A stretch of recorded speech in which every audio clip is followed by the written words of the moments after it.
বিসমিল্লাহির রহমানির রহিম। আসসালামু আলাইকুম সুপ্রিয় ভিউয়ার্স। আজকের আলোচনাটাও রাজনৈতিক অবশ্যই। রাজনীতি নিয়ে তেমন আগ্রহ আমার আসে না, কিন্তু দুর্ভাগ্যজনক হচ্ছে যে দেশের যে সার্বিক অবস্থান, যা হতে যাচ্ছে, যা হওয়া উচিত ছিল, যা হয়নি বা কি হবে, সবকিছু মিলিয়ে একটা ধূম্রজাল সৃষ্টি হচ্ছে প্রতিদিন। বাংলাদেশের রাজনীতির এখন একটি চরম সন্ধিক্ষণ। বিএনপি এবং জামাত একটি সুসংগঠিত রাজনৈতিক দল, বা বিএনপির পৃষ্ঠপোষকতা একসময় জামাত রাজনীতি শুরু করতে পেরেছিল বাংলাদেশের স্বাধীন হওয়ার পরে, বিশেষ করে সেটা 1979 সালে প্রেসিডেন্ট জিয়াউর রহমানের মাধ্যমে। বেশ ফাইন। জামাত কিন্তু আজকে বাংলাদেশের রাজনীতিতে একটি অন্যতম ফ্যাক্টর, এবং জামাত ক্ষমতায় আসতে পারে, মানুষ এরকম প্রত্যাশা করছে, এরকম বক্তব্য আসছে। কিন্তু দুর্ভাগ্য এবং সৌভাগ্য যেটাই বলেন না কেন, জামাত এবং বিএনপি রাজনীতিতে যে এখন মারমুখী অবস্থান লক্ষ্য করা যাচ্ছে। গতকালকে শেরপুরে যে জামাতের যে একজন সাধারণ সম্পাদক মারা গেলেন, সেটা খুবই দুর্ভাগ্যজনক এবং দুঃখজনক।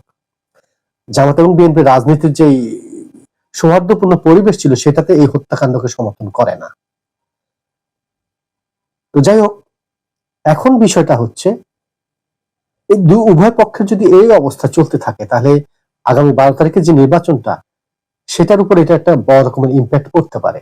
নির্বাচনকালীন সময়ে যদি এভাবে ক্ষমতা দখল করার জন্য, কেন্দ্র দখল করার জন্য বা আসন নিজের নিয়ন্ত্রণের জন্য শক্তির প্রয়োগ করা হয় এবং নির্বাচন ভণ্ডুল করা হয়, সেক্ষেত্রে কিন্তু আমরা বিশ্বাস করতে যাচ্ছি, আমরা মনে করতে চাচ্ছি যে ইন্টারিম গভর্নমেন্ট নির্বাচনের সুস্থতার জন্য, সঠিক ফলাফলের জন্য অনেক জায়গা, অনেক কেন্দ্রে, অনেক আসনের নির্বাচন স্থগিত করে দিতে পারেন।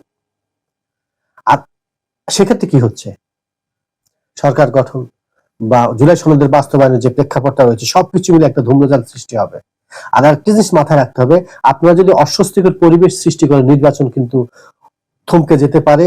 নির্বাচন হওয়ার পরেও সরকার গঠন করা বড় মুশকিল হয়ে যেতে পারে। ইন্টারিম গভর্নমেন্ট কিন্তু কোনো সুনির্দিষ্ট সময়ের জন্য আসেননি। 2 বছর, 4 বছর, 3 বছর, 6 মাস, এরকম কিচ্ছু না। অর্থাৎ নির্বাচন সুস্থভাবে না হলে কিন্তু এটা প্রলম্বিত হবে এবং আপনাদের ক্ষমতায় যাওয়ার, রাষ্ট্র গঠন করার স্বপ্নটা আরো সুদূর প্রসারী পথের দিকে এগিয়ে নিয়ে যেতে পারে। তা আমরা বিশ্বাস করতে চাই উভয়পক্ষ সংযত হন, মানুষের সাথে সৌহার্দ্যপূর্ণ পরিবেশ এবং আচরণ করুন, নির্বাচনটা যেন সুস্থ সুন্দর হয় সে বিষয়ে সহযোগিতা করুন। ভালো থাকুন। সবাইকে শুভরাত্রি। সম্মানিত ভিউয়ার্স, চ্যানেলটি সাবস্ক্রাইব, লাইক, কমেন্ট দিয়ে আমার সাথে থাকুন। শুভরাত্রি। আসসালামু আলাইকুম রহমতুল্লাহ।